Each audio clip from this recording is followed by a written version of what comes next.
Bugün pik programlama ile ilgili bir iki konuyu aktarmak istiyorum. Şimdi benim elimde gördüğünüz gibi burada bir PikKit 2 de diyebiliriz, Z de diyebiliriz. Yani bu bir fason bir ürün de olabilir. Ama ben PikKit 2 olarak tanıtıyor, görüyor ve kullanıyorum. Burada ise bir mikroçipimiz var. Bu da 16F628A.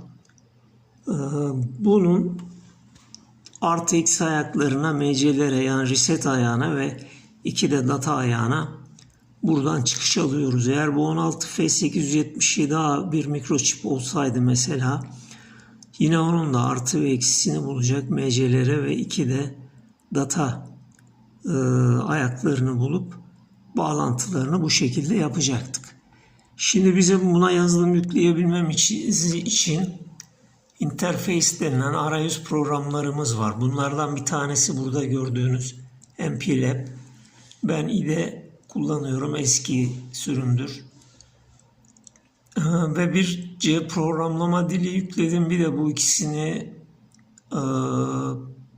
uyum sağlayan, ikisinin bir arada kullanımını sağlayan bir de plugin dediğimiz bir programımız daha var. Bunlar MPLAB ile C programlama dilini bir arada çalıştırıyor. Şimdi burada bir proje oluşturuyorsunuz. Önce bir dosyasını oluşturmanız lazım. Şimdi siz bu proje işlemlerinizi yaptığınızda size bir proje oluşuyor. Bu projeyi açalım dediğiniz zaman bu projeyi bulup açtığınızda gördüğünüz gibi bir de dosyamız var. Bu arada bir yanlışlık oldu. Elimiz klavyeye değdi. Şimdi bu dosyamız aşağıda da gördüğünüz gibi output high ve low yapıyor. Yani her bir saniyede bir A ayağına bağladığımız lambamız yanıp sönecek. 5 voltla çalışan bir ledimiz var. Araya 220-331 direnç koyacağız. Bir delay ms komutu ise milisekund'dır. 1000 milisekund 1 saniye demektir. 1 saniye bekle, yan 1 saniye bekle, sön komutuyla bu while bir yani sürekli tekrarlayacak bir program. Şimdi biz programımızı yazdığımız ve gerekli diğer işlemleri yaptığımızda make dediğimizde gördüğünüz gibi build successful yazısını görüyoruz. Bir tane uyarı var. Error olmadığı zaman bu uyarı sorun değil.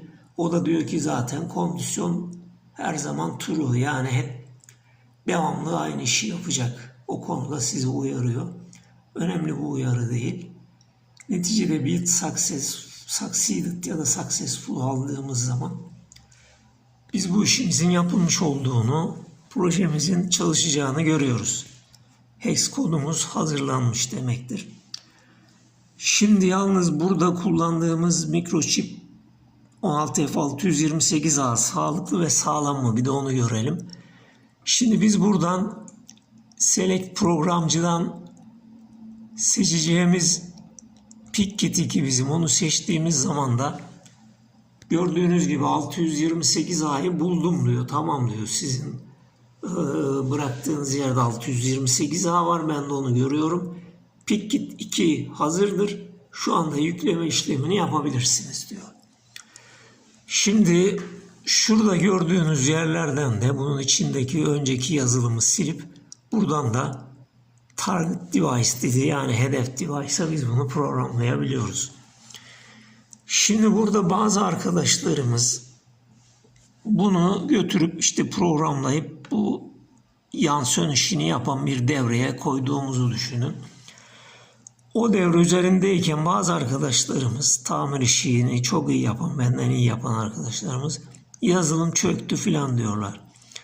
Halbuki bu yazılımın çökmesi veya silinebilmesi için yine böyle bir arayüz, PikKit, C gibi filan bir şeyin müdahale edip 5 yöndeki bu 5 ayak bağlantısını da kurup bu yazılımı silip sabote etmesi lazım. Ya bunu yapabilmesi için işte telefon gibi falan bir şeyler yüklersiniz. Orada da virüs filan vardır. Gider onu siler falan. Yani siz dışarıdan herhangi bir şey girmediğiniz zaman buradaki mikroçipin yazılımın silinmesi bence mümkün değildir.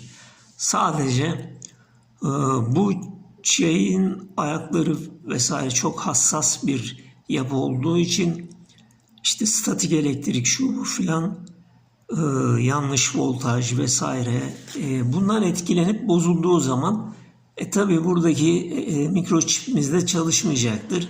Yani burada siz buna yazılım çöktü filan diyorsanız işte bunun fiziki hasarından dolayı yazılım çökmüştür. Yoksa yazılımın silinmesi ya da çökmesi filan mümkün değildir. Bu genel bilgileri sizlerle paylaşmak istedim. Önümüzdeki videoda da kombi tamiri ile ilgili bir video yapmayı düşünüyorum.